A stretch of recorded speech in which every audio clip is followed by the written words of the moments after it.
So let's first of all begin by offering our respects to the founder Acharya of ISKCON, His Divine Grace, A.C. Bhaktivedanta Swami Srila Prabhupada. Hare Krishna, Krishna Krishna, Hare Ram, Ram Ram.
Srila Prabhupada ki Jai. Jai. Okay, so I welcome you all to our Krishna book classes. This will go on for at least 2 years or little more, depending on how much we cover. It's only a 1-hour class. At the end of the class, we will have question and answers. If there are any questions or if anybody wants to discuss something, we will be open for the next, after the class, for as long as it is required.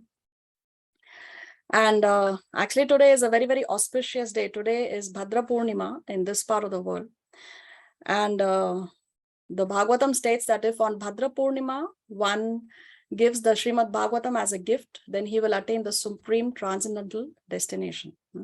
Bhadra Purnima is the date on which Srila Prabhupada accepted the sannyas order. And in fact, when somebody asked Srila Prabhupada, are you going to America? He said, no, Srimad Bhagavatam is going to America. I am going with it. And Bhadra Purnima also marks the beginning of the 3rd month of Chaturmasya. And today is also Vishwarupa Mahotsava. Vishwarupa is the elder brother of Lord Chaitanya Mahaprabhu. And today marks the observance or the Mahotsava of festival of his accepting the sannyas order. So it is very, very auspicious, and that our beginning of the classes has coincided with Bhadra Purnima. It was not planned that way. Krishna's mercy, he has arranged it. So it's very, very fortunate that we are beginning on this very, very auspicious day. But before we begin with the classes, I would like to recite some prayers to invoke auspiciousness. Om Agyana Timirandasya Jnanan Jana Shalakaya Chakshurun Militam Yena Tasmai Shri Gurave Namaha. Nama Om Vishnu Padaya Krishna Prestaya Bhutale Srimate Bhakti Vedanta Swamin Iti Namine. Namaste Saraswate Deve Gauravani Pracharine Nirvishesha Shunyavadi Paschatya Deshatarine.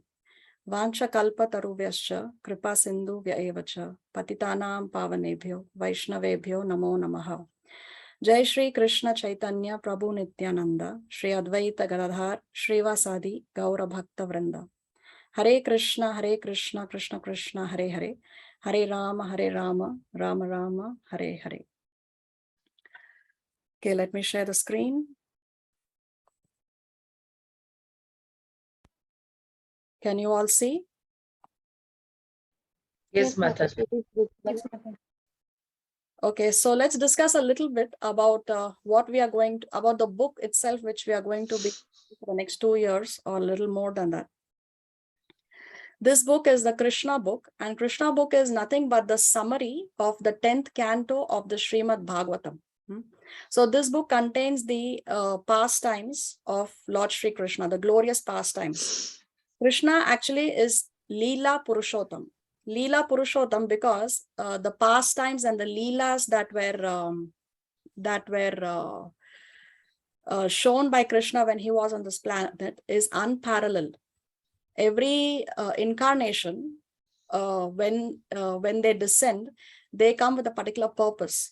So the reason why Krishna came on this planet was to attract the conditioned souls to him. Because when we feel attracted to a person, only then we would want to go to that person, isn't it? So for us, it was out of his causeless mercy that he exhibited those leelas, those pastimes, and they make us feel attracted towards him.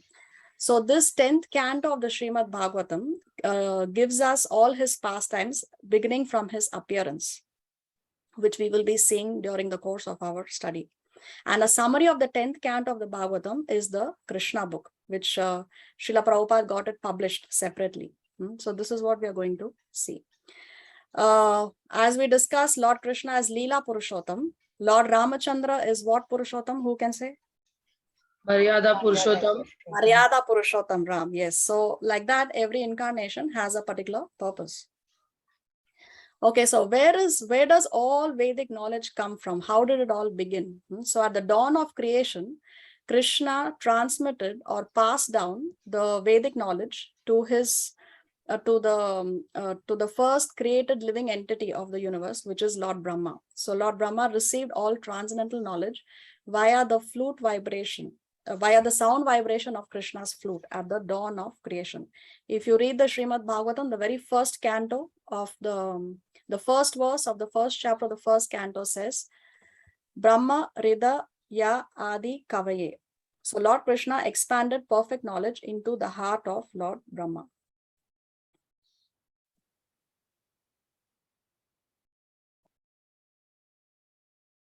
Then Lord Brahma passed it down to his son and disciple, Narada Muni.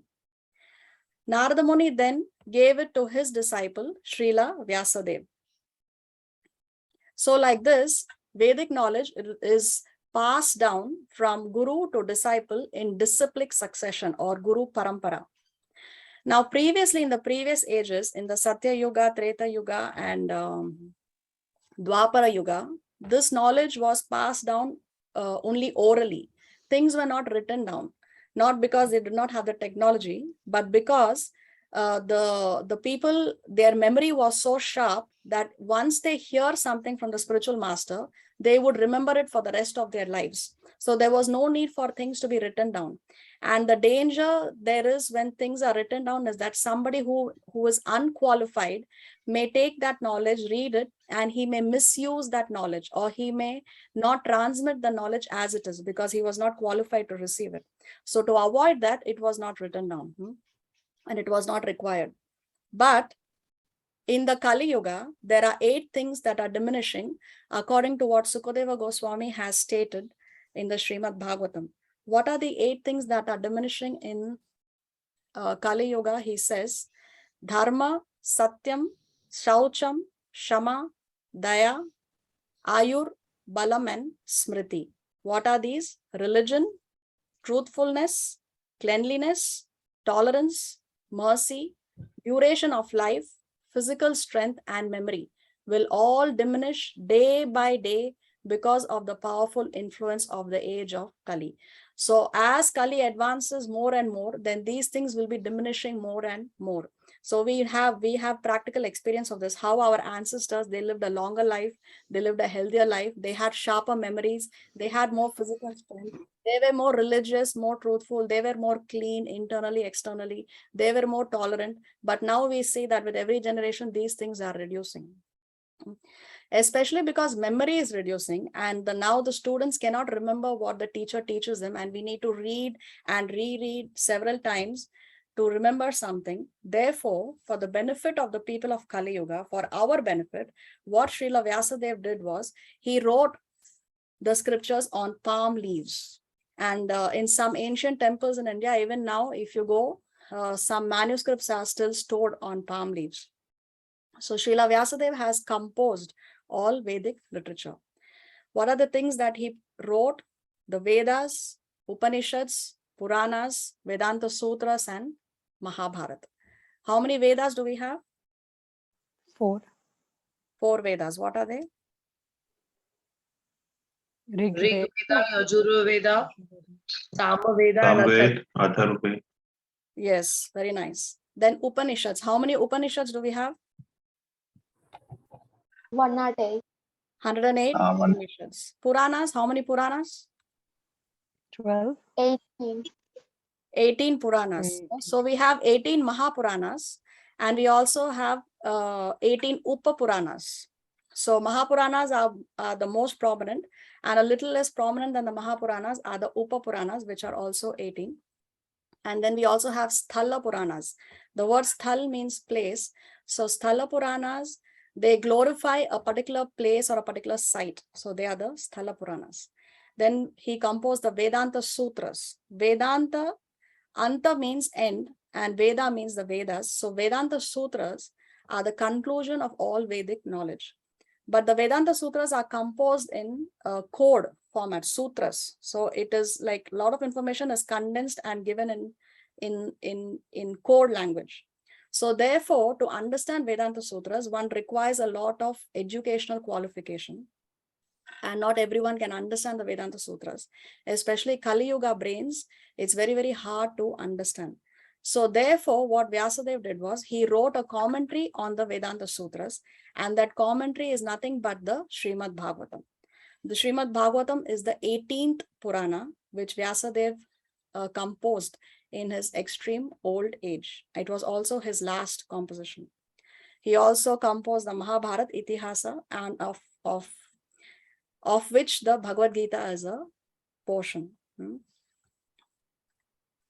So we see how Vyasadeva has composed all this literature. He put everything into writing for us. And one would think that after composing so much, he would actually feel very satisfied and happy. But after he had composed all this and only 17 Puranas, he had not yet composed a Bhagavatam at this particular point of time.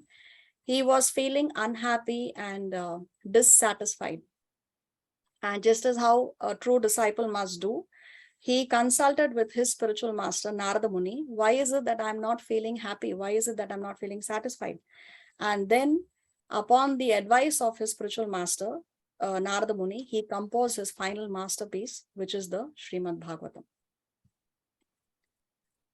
Now, after Vyasadeva compiled the Srimad Bhagavatam, he taught it to his son, Srila Sukadeva Goswami. Sukadeva Goswami was a self-realized soul. Even in the womb of his mother, he was already self-realized. So he taught it to his son, Sukadeva Goswami. And Sukadeva Goswami in turn spoke this great knowledge to Maharaj Parikshit. Maharaj Parikshit is the grandson of Arjuna from the Mahabharata and the son of Abhimanyu. So this knowledge was spoken some 5,000 years ago in a place called Shukratal. You can even visit this place today. And you can see the tree under which this Bhagavatam was spoken by Sukadeva Goswami to Maharaj Parikshit. And then in this audience, you can see Narada Muni is there, Vedvyas is there, and many great sages had gathered together to hear the Srimad Bhagavatam when Sukadeva Goswami was speaking to Maharaj Parikshit. So this conversation happened over a period of 7 days because Maharaj Parikshit was cursed to die within 7 days. And he went in search of the absolute truth, and he had some questions in mind. The most prominent and burning question in his heart was, what is the duty of a dying person? So like that, he asked this question to Sukadeva Goswami, and then the conversation flowed. In that conversation, the histories and various dynasties of various people over different time periods, over different universes, over different planetary systems, everything was discussed in this conversation.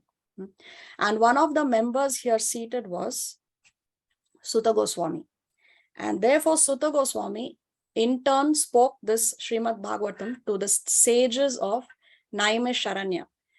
In Naimisharanya, many great sages had gathered together. They wanted to do a yagya, a fire sacrifice for the benefit of the people of Kali Yuga. And there, Sutta Goswami was offered the Vyasasan, an exalted place to sit. And then they asked him that, what is it that you heard when you were a part of that audience when Sukadeva Goswami spoke to Maharaj Parikshit? So then he tells them what is it that he heard from Sukadeva Goswami. So like you see, the Srimad Bhagavatam was passed down. Now, as we discussed, Vedanta Sutra Vedanta Sutra is accepted as Paravidya. Now, now knowledge can be divided into two, Paravidya and Aparavidya. Paravidya is that knowledge which is spiritual, transcendental. And Aparavidya is material knowledge. So Vedanta Sutra is accepted as Paravidya, that knowledge which is spiritual. And Srimad Bhagavatam is an explanation of that Paravidya. So Srimad Bhagavatam is a commentary on the Vedanta Sutra. It is also called as the Paramahamsa Samhita. Paramahamsa, the great transcendentalists, they are referred to as Paramahamsa. Hamsa means swan in Sanskrit. And the transcendentalists are compared to swans because the swans have the ability, if you mix water and milk and give them, when they suck, they have the ability to suck only the milk. They have a special beak. So transcendentalists are compared to swans, where they only take the good and they ignore the bad. And Paramahamsa means topmost transcendentalist. So Paramahamsa Samhita means that literature which is enjoyed by even the Paramahamsa. So therefore it is called as the Paramahamsa Samhita. It is also called as Param Jnanam, the highest transcendental knowledge. Why it is Paramahamsa Samhita, why it is Mahapurana, why it is Paramahamsa Samhita is because it does not discuss anything material. The Srimad Bhagavatam only talks about pure devotion, pure bhakti. It glorifies Krishna and it glorifies the devotees of the Lord. So therefore it is called as Paramahamsa Samhita, Param Jnanam, Mahapurana. It is also called as the Sarva Vedanta Saram, the essence of all Vedanta philosophy. It is called as Puranam Amalam or Amala Purana, the spotless Purana. Why it is called spotless? Again, because it deals with exclusive devotional service. It doesn't deal with anything material. It's not that the Vedas only give us spiritual knowledge. The Vedas also give us material knowledge. For example, even astrology is taught to us in the Vedas, or we have Vedic mathematics, but all that is not transcendental knowledge. That is still material knowledge. But Srimad Bhagavatam only talks about exclusive transcendental knowledge. It is also Vaishnavanam Priyam. Vaishnavanam Priyam, it is most dear to the Vaishnavas. It is called as a Nigama Kalpatarur Galitam Phalam, the mature fruit of the desired tree of Vedic knowledge. So if the entire Vedic knowledge is compared to a tree, then Srimad Bhagavatam is the mature or the ripe fruit of that tree. See, a tree has many parts, like it has the trunk, there are flowers, there are leaves, there are fruits, there are branches. But which is the sweetest part of the tree? It's the ripe fruit that attracts birds and other living entities. So therefore, the Bhagavatam is the ripened fruit of the tree of Vedic knowledge. So as we discussed, this Krishna book is a summary of the 10th canto of the Srimad Bhagavatam. And we begin with what Srila Prabhupada writes in the dedication and the preface in today's class. We need a volunteer to read the text, please. Who can read? I can read it. I can read. Okay. Who was that? I'm sorry, I didn't get you. It was me and I don't know. And Was- Disha. Okay, so we need only one volunteer to read. Who can read? You can go ahead, whoever. I don't know who raised it. That's Okay, fine. okay. Disha, can you read? Sure. Okay, before we start Dedication. reading the dedication, please repeat after me. Om Namo Bhagavate Vasudevaya. Om Namo Bhagavate Namo Vasudevaya. Bhagavate Vasudevaya. Om Namo Bhagavate Vasudevaya. Om Namo Namo Bhagavate Bhagavate Vasudevaya. Om Namo Bhagavate Vasudevaya. Om Namo Bhagavate Vasudevaya. Please read. Dedication to my father, Gaur Mohan De, 1849 to 1930, a pure devotee of Krishna, who raised me as a Krishna conscious child from the beginning of my life. In my boyhood ages, he instructed me how to play the mridanga. He gave me a Radha Krishna Vigraha to worship, and he gave me Jagannath Ratha to duly observe the festival as my childhood play. He was kind to me, and I imbibed from him the ideas later on solidified by my spiritual master, the Eternal Father. So Srila Prabhupada is dedicating this book to his father who raised him in Krishna consciousness. So we see how in his childhood he gave him Lord Jagannath, and he helped him construct the Ratha. And as a child, as a small child, as a 4-year-old, he was pulling the Ratha of Jagannath. And later, we know how Srila Prabhupada has installed this Ratha Yatra in all places of the world. So then, he says how that he imbibed from his father the ideas that were later solidified by his spiritual master. Who was the spiritual master of Srila Prabhupada? Bhakti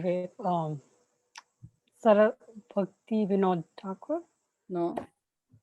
Saraswati Bhakti Vinod. Siddhanta Saraswati Thakur. Yes, Yeah, Srila Bhakti Siddhanta Saraswati Thakur. Okay. So let's read the preface. Translation. Glorification of the Supreme Personality of Godhead is performed in the Parampara system.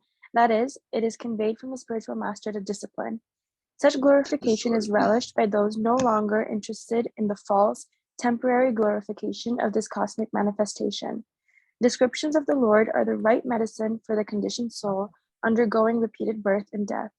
Therefore, who will cease hearing such glorification of the Lord except a butcher or one who is killing his own self? So when one is diseased, one needs to take the proper medication. If we are diseased and we don't take the medication, then it can cause death. So that's what Prabhupada says, that when we hear the glorification of the Lord, then that's a medicine for us who are materially diseased. We are conditioned souls. So we are materially diseased, and therefore we need to take the right medicine. If we do not take the medicine, if we don't hear about the Lord, or we don't hear from the Lord, then we will be killing ourselves. How are we killing ourselves? Is because we are spiritually, it's called as committing a spiritual suicide, because this human body is meant to know God. This human body is not meant for sense gratification. If we are in the body of an animal or an insect or a tree, then we just we are conditioned to perform, like a dog is conditioned to bark. Yes, we cannot expect the animals to realize God. We cannot expect the animals to inquire about the absolute truth. But in the human body, yes, we must and we should inquire about the absolute truth. And if we don't do that, then we are not taking the medication for our conditioned life, and therefore we are committing spiritual suicide. Let's read. In the Western countries, when someone sees the cover of a book like Krishna, he immediately asks, "Who is Krishna? Who is the girl with Krishna?" etc. The immediate answer is that Krishna is the Supreme Personality of Godhead. How is that? Because he conforms in exact detail to descriptions of the Supreme Being, the Godhead. In other words, Krishna is the Godhead because he is all attractive. Outside the principle of all attraction, there is no meaning to the word Godhead. How is it one can be all attractive? First of all, if one is very wealthy, if he has great riches, he becomes attractive to the people in general. Similarly, if someone is very powerful, he also becomes attractive. And if someone is very famous, he also becomes attractive. And if someone is very beautiful or wise or unattached to all kinds of possessions, he also becomes attractive. So from practical experience, we can observe that one is attractive due to wealth, power, fame, beauty, wisdom, and renunciation. One who is in possession of all 6 of these opulences at the same time, one who possesses them to an unlimited degree, is understood to be the Supreme Personality of Godhead. These opulences of the Godhead are delineated by Parashar Muni, a great Vedic authority. So here we see what is the definition of God. Why should we accept that Krishna as God in the first place? Because if we say that we want to be attracted to Krishna and we want to go back to God, then one may say, but why? Who is he? Why should we accept him as God? So here we see what is the definition of God as given to us by Parashar Muni. Parashar Muni, a great sage, he was the father of Dronacharya from the Mahabharata. And he gives us this definition. He says, God is that personality who has these 6 opulences. What are the 6 opulences? Wealth, power, fame, beauty, wisdom, and renunciation. So that personality who has all these 6 opulences, and to what extent? To the full extent. So there can be nobody who's more wealthier than him, nobody who's more powerful, more famous, more beautiful, more wise, and more renounced. That personality is God. And Krishna does fulfill all these 6 conditions, because let's take wealth. Krishna in the Bhagavad-Gita, he says, Aham Sarvasva Prabhavo. He says everything comes from me, whether it is material or spiritual, living entities or non-living entities, everything comes from Krishna. So who can be more wealthier than Krishna? He's the most powerful. We know that when he was on this planet, he exhibited so many pastimes. He lifted the Govardhan hill on the little finger of his left hand for 7 continuous days and nights. He killed the demons one after the other. Even when he was even as a small child, he killed Putana. So who can be more powerful than Krishna? Most famous. Krishna spoke the Bhagavad-Gita right in the middle of the battlefield of Kurukshetra in a span of 40-45 minutes. And now we are talking, even the great philosophers discuss the Bhagavad-Gita. The great scientists also discuss. After 5,000 years. So who can be more famous than Krishna? Beautiful. Krishna is most beautiful. Of course, there are other personalities who are very, very beautiful, but Krishna is most beautiful. He is Madana Mohana. He is the attractor of thousands of cupids. Wisdom. Again, because he spoke the Bhagavad Gita, which is even today discussed by so many personalities, therefore he is the most wise. And renunciation. He is also the most renounced. Although he is the owner of all the planetary systems, he is in and out of it at the same time. Or even in our pastimes of Krishna Leela, when Krishna killed Kamsa, he could have been the king, but he gave up the kingdom and he crowned Ugrasena, his grandfather, as the king. So like this, because Krishna has all these 6 opulences and he has these opulences in full quantity, therefore he is God. And the word Krishna means all attractive. Why? How can a person be attractive? Is, see, if we see somebody who's very intelligent, very beautiful, very wealthy, very powerful, like that, when one has any of these opulences, even in small quantity, then people get attracted to that person, isn't it? So Krishna is all attractive because he has all 6 opulences in full quantity. And this is the definition of God given by Parashar Muni. Okay.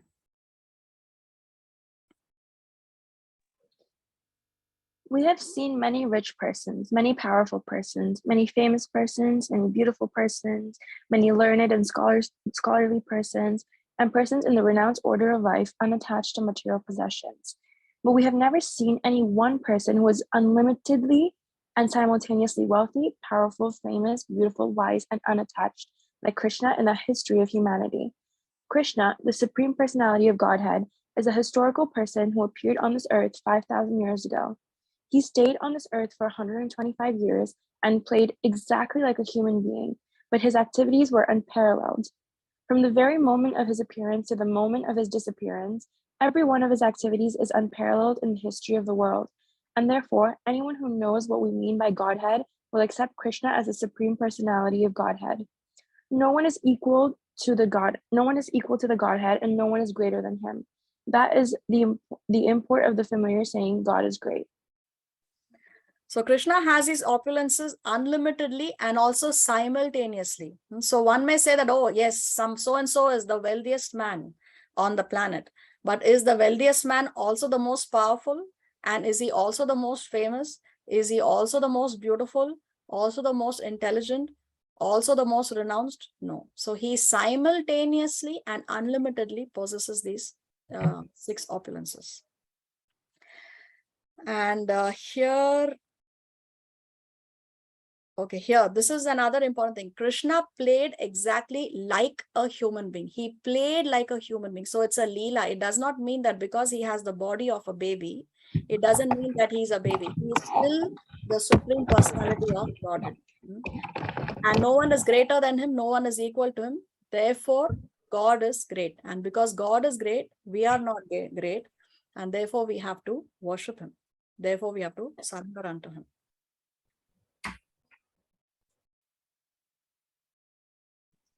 There are various classes of men in the world who speak of God in different ways, but according to the Vedic literatures and according to the great acharyas, the authorized persons versed in the knowledge of God in all ages, like Acharya Sanskara, Ramanuja, Madhva, Vishnu Swami, Lord Chaitanya, and all their followers by disciplic succession, all unanimously agree that Krishna is the Supreme Personality of Godhead. As far as we, the followers of Vedic civilization, are concerned, we accept the Vedic history of the whole universe, which consists of different planetary systems called Swargaloka, or the higher planetary system, Martyaloka, or the intermediary planetary system, and Pataloka, or the lower planetary system. The modern historians of this earth cannot supply historical evidences of events that occurred before 5,000 years ago, and the anthropologists say that 40,000 years ago, Homo sapiens had not appeared on this planet because evolution had not reached that point. But the Vedic histories, such as Puranas and Mahabharata, relate human histories which extend millions and billions of years into the past. For example, from these literatures, we are given the histories of Krishna's appearances and disappearances millions and billions of years ago. In the 4th chapter of the Bhagavad-Gita, Krishna tells Arjuna that both he and Arjuna had many births before, and that Krishna could remember all of them, but Arjuna could not. This illustrates the difference between the knowledge of Krishna and that of Arjuna. Arjuna might have been a very great warrior, a well-cultured member of the Kuru dynasty, but after all, he was an ordinary human being, whereas Krishna, the Supreme Personality of Godhead, is the possessor of unlimited knowledge. Because he possesses unlimited knowledge, Krishna has a memory that is boundless. So another point that Srila Prabhupada is making here is that even great acharyas like Shankaracharya, Ramanujacharya, Madhvacharya, Vishnu Swami, Lord Chaitanya, and their followers have accepted that Krishna is the Supreme Personality of Godhead. So even great authorities have accepted that Krishna is God. And then he goes on to explain how we accept the histories across the various planetary systems. We are not only bound to what we have heard within the past so many years or only the history of this planet, but across all the different planetary systems. So every universe has 14 planetary systems. So this is one universe, and there are millions of such universes. And our universe, you can see here, there are 14 planetary systems. The topmost planet is the abode of Lord Brahma, called as Satyaloka. Then we have the higher planetary systems, Tapoloka, Janaloka, Maharloka. And then we have Swargaloka. The Swargaloka is the abode of all the Devatas, the 330 million demigods. And then we have Bhuvarloka, Rakshasas, and ghosts. And then we have Bhurloka, Earth. This is not only the Earth planet, but the entire planetary system. So this is in the middle. This is where we are situated. And then below we have the lower planetary systems, Atala, Vitala, Sutala, Talatala, Mahatala, Rasatala, and Patala. Then somewhere below Patala, we have Pitraloka, where the ancestors go, and then we have the hellish planets. So this is the 14 planetary systems, and we accept the histories of pastimes that have taken place in these different planetary systems.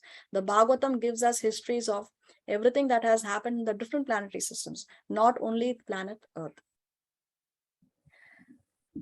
Okay, and here also Srila Prabhupada goes on to talk about how Krishna tells Arjuna that Krishna remembers his past many births, but Arjuna cannot remember, because Arjuna only knows what has happened in his particular lifetime. But Krishna knows what has happened across millions of births. So that is the difference between God and the living entities. Okay. Krishna's knowledge is so perfect that he remembers all the incidents of his appearances, some millions and billions of years in the past. But Arjuna's memory and knowledge are limited by time and space, for he is an ordinary human being.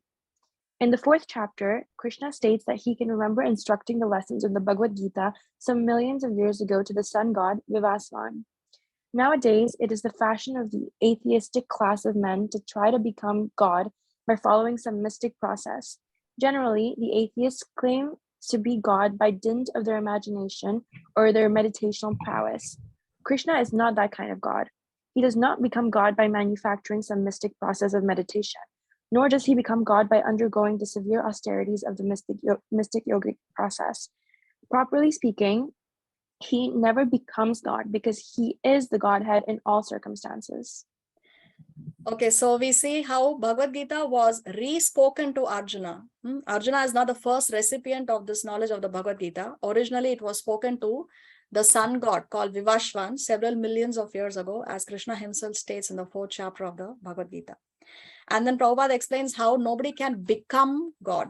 God is God. He is eternally God. There was never a time when God did not exist, nor will there ever be a time when God will not exist.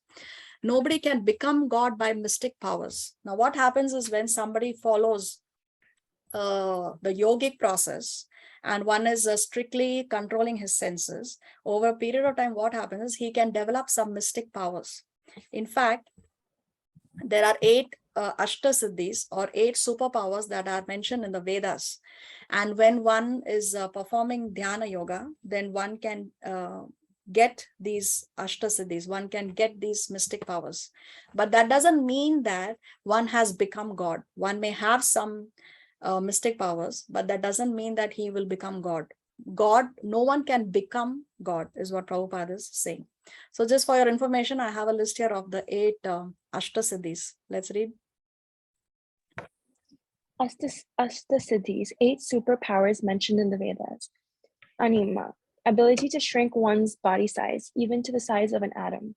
2. Mahima, becoming larger than the largest. 3. Garima, ability to become very heavy by will. That one is rendered immovable by anyone or anything. 4. Lagima, make one's body weightless. Levitation and flying are the extended powers of the Siddhi. 5. Prapti, this is the ability to obtain anything anywhere. 6. Prakamya, the ability to obtain anything desired and realizing dreams.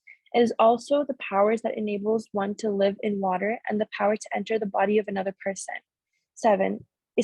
Isitva, power of lordliness.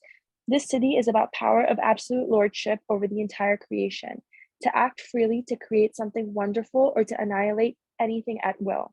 8. Vasitva, this is the ability to have anything or anyone under control. So anima, ability to shrink one's body size. So they can shrink their body size so small that they can enter anywhere. We have this history of Lord Indra when he entered the womb of Diti because he wanted to kill the child in her womb. So like that, Indra, he is able to shrink his body and he was able to enter the womb of Diti. So they can shrink the body.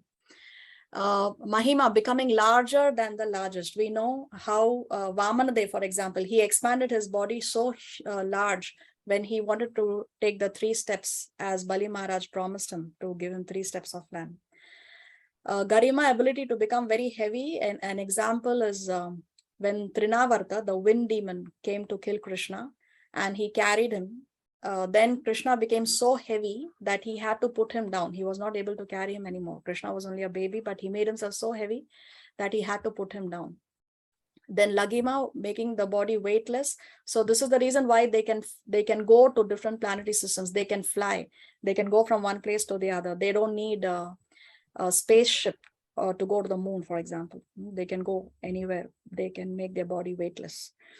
Then Prapti, the ability to obtain anything anywhere. So he can, the yogi may be sitting in one place, but he can obtain the fruits from another garden that is several thousands of miles far away. They have that ability. And then Prakamya, the ability to get anything desired and realizing dreams. They can live in water. Whatever they want to do, they can do as they desire.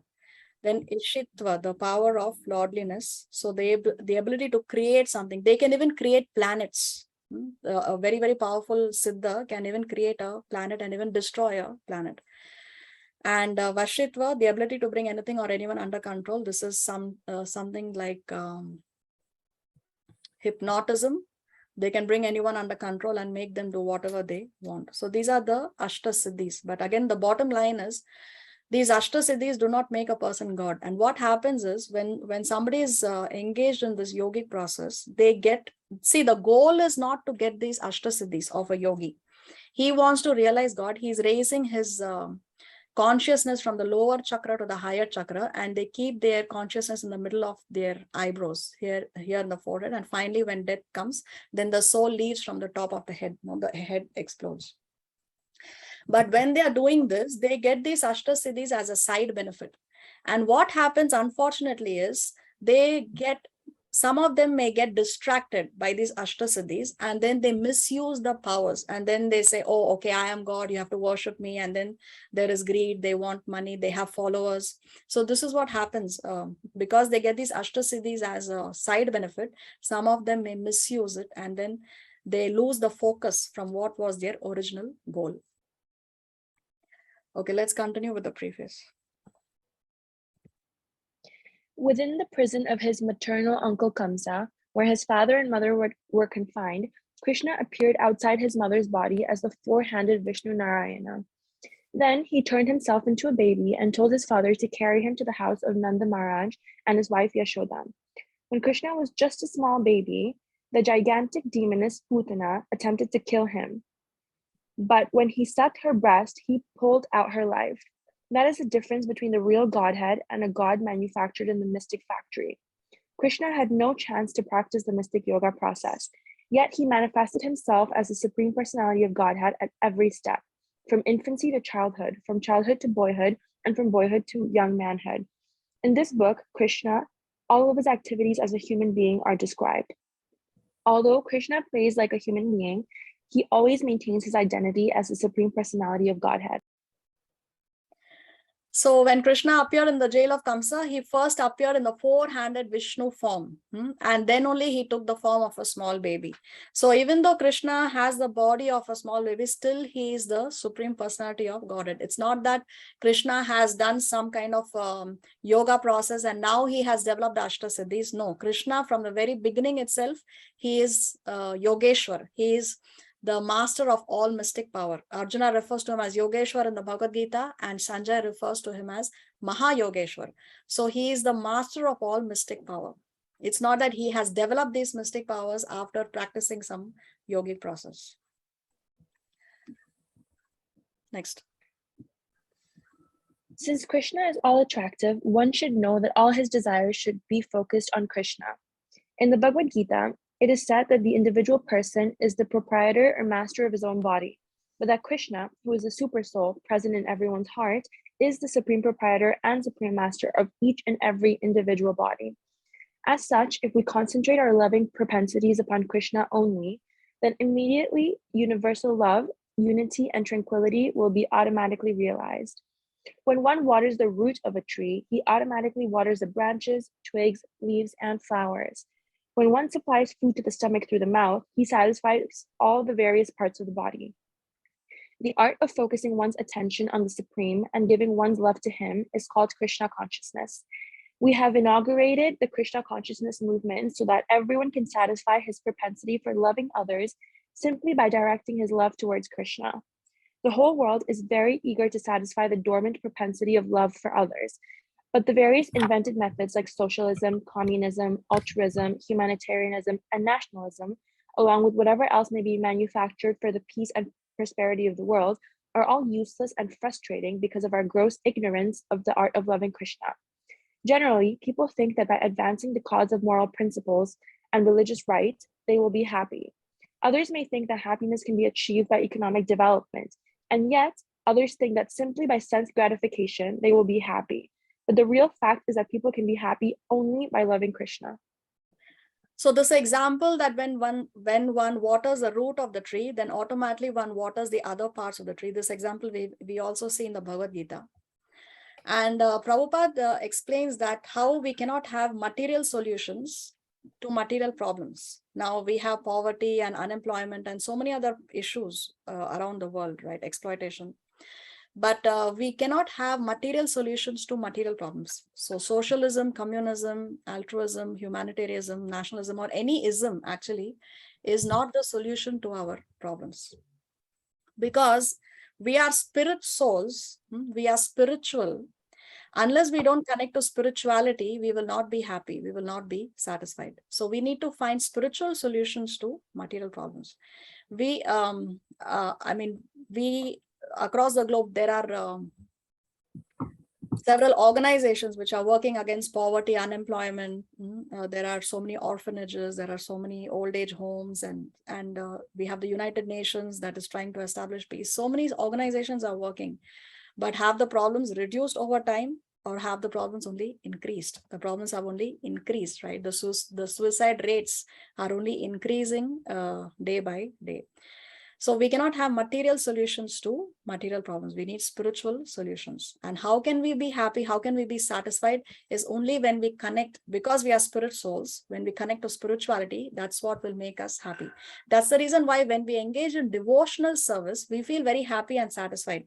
When we do seva, although nobody's paying us, nobody's giving us a salary, it makes us so happy. No, it gives us a satisfaction that is unparalleled.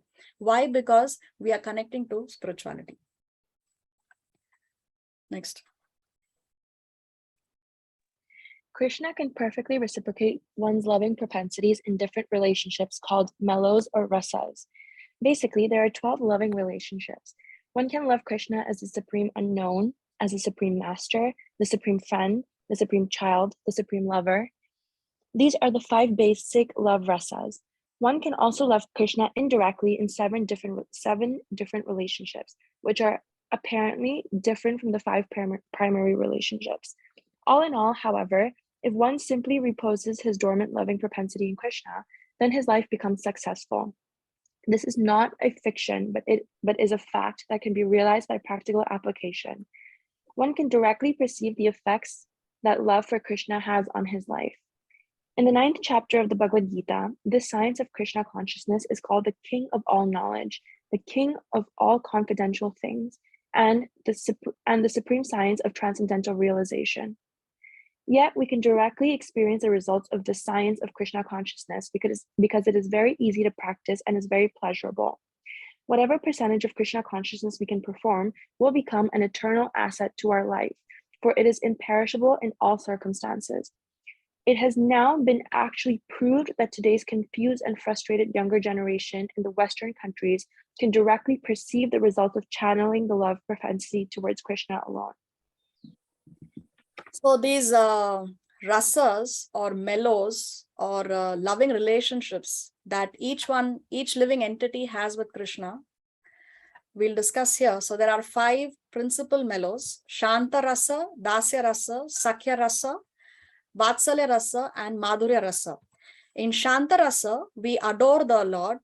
It's a neutral relationship. Yes, there is appreciation, but it ends there. There is appreciation and respect. It ends there. There is no active participation or active relationship with the Lord. Then there is Dasya Rasa. In Dasya Rasa, there is adoration, there is appreciation, but also there is active service. We are rendering active service to the Lord. So one example of Dasya Rasa is Hanuman. Hanuman, he adores the Lord, but he also renders service to the Lord. Hanuman is the perfect servant of Lord Ramachandra. Any instruction Lord Ramachandra gives, Hanuman perfectly executes it. Then we have Sakhya Rasa or friendship. So examples of this is Arjuna and Sudama. They have, see, Hanuman would never sit on the same place as Lord Ram. He would always take a lower position, no, because he is a servant. But in Sakhya Rasa, there is friendship. One relates to the Lord as a friend. So therefore, they can sit on the same elevated platform. So that is Sakhya Rasa. Then Vatsalya Rasa is where you take care of the child as though, of Krishna, as though he is your child. See, Krishna is God. But still, the relationship that one connects or one feels for Krishna is that, okay, Krishna is my child. So Yashoda is in the Vatsalya Ras or parenthood Ras. And then we have conjugal or Madhurya Ras, which is loving affairs, conjugal relationship. So this is what the gopis and Srimati Radharani, this is their rasa with Krishna. So like this, each one of us has a particular rasa with the Lord. And over a period of time, as we engage in sadhana, when we advance in our spiritual life, then this will be revealed to us. Initially, everybody begins with Shanta Ras, then Dasya Ras. One first has adoration, and then one starts to render devotional service, and then you see what is the connection. But as we go from Shanta Ras to the last Madhurya Ras, the intimacy of the relationship increases. There is more intimacy in serving than in just adoration, but there is more intimacy in a friendship than there is in service. Like that, but then as with a parent, there is even more intimacy, and with your lover, there is maximum intimacy. So like that, these are the 5 relationships or 5 rasas that Krishna is talking about here. So there are 5 principal ones and there are 7 secondary rasas. Let's read the list of the 7 secondary rasas. 7 secondary rasas. 1. Raudra, anger. 2. Adbhuta, wonder. 3. Hasya, comedy. 4. Vira, chivalry. 5. Daya, mercy. 6. Bhayanaka, horror, fear. 7. Bibhasta, shock, ghastliness. So these are the 7 secondary rasas. They are temporary rasas. For example, Kamsa also had a relationship with Krishna, which is that of fear. He was always meditating on Krishna. He was always thinking about Krishna, but out of fear, because he knew that Devaki's 8th son is going to kill me. So he was always meditating on Krishna, always thinking about him, but out of fear. And he wanted to kill Krishna. So yes, he was also thinking constantly about Krishna, but in an unfavorable way. So we must, yes, think about Krishna, meditate on Krishna, but in a favorable way. As devotees, that is what we must do. Then an example of chivalry or Veera was that of Bhishma Dev with Lord Krishna. Bhishma Dev wanted to see that that aspect or that side of Krishna, where Krishna would come with all his anger and rush towards Bhishma Dev. This incident is from the Kurukshetra war. There was a time when Bhishma Dev almost killed Arjuna. And Krishna had taken a vow that he is not going to use any weapons on the battlefield. But for the sake of protecting Arjuna, his dearmost devotee, Krishna rushed towards Bhishma with the wheel of a chariot and he was ready to kill Bhishma. He was ready to break his promise. He was ready to break his vow for the sake of protecting Arjuna. But you see, Arjuna is holding back Krishna. He's holding on to his legs and he's requesting Krishna, please do not do this. Please do not break your vow. And Bhishma, they wanted to see this side of Krishna. So this is this rasa that Bhishma shared with Krishna on the battlefield. So like that, if you go to Nectar of Devotion is there on your Veda base. I will show you the website after the class. You go to Nectar of Devotion, these particular chapters have details about these particular rasas and various examples are there. You can read that in detail if you like. So Krishna is Akhila Rasamrita Sindhu. He's the he's the fountainhead of all these rasas.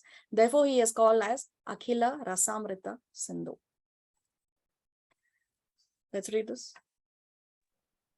It is said that although one executes severe austerities, penances, and sacrifices in his life, if he fails to awaken his dormant love for Krishna, then all his penances are to be considered useless.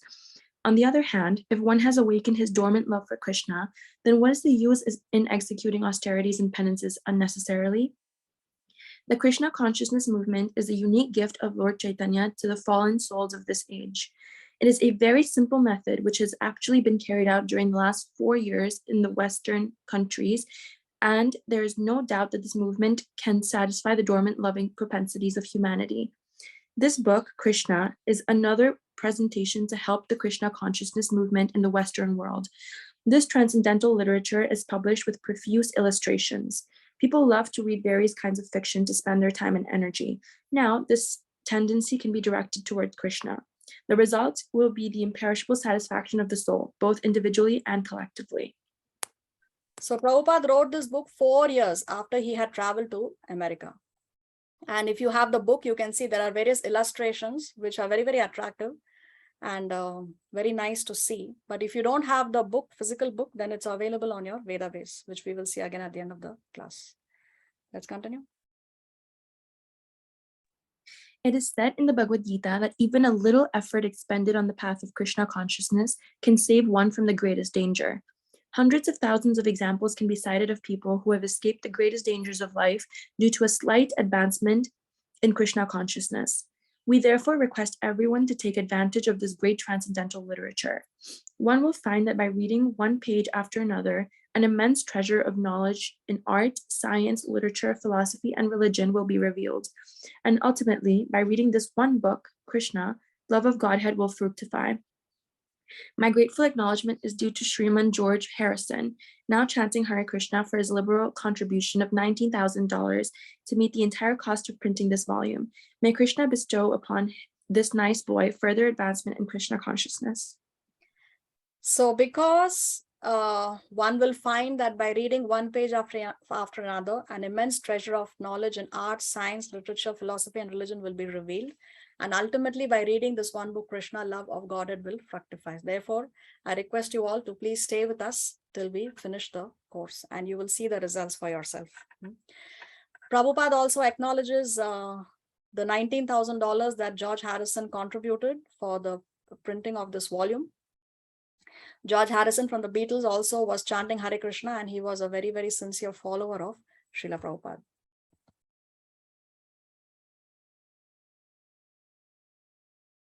Next.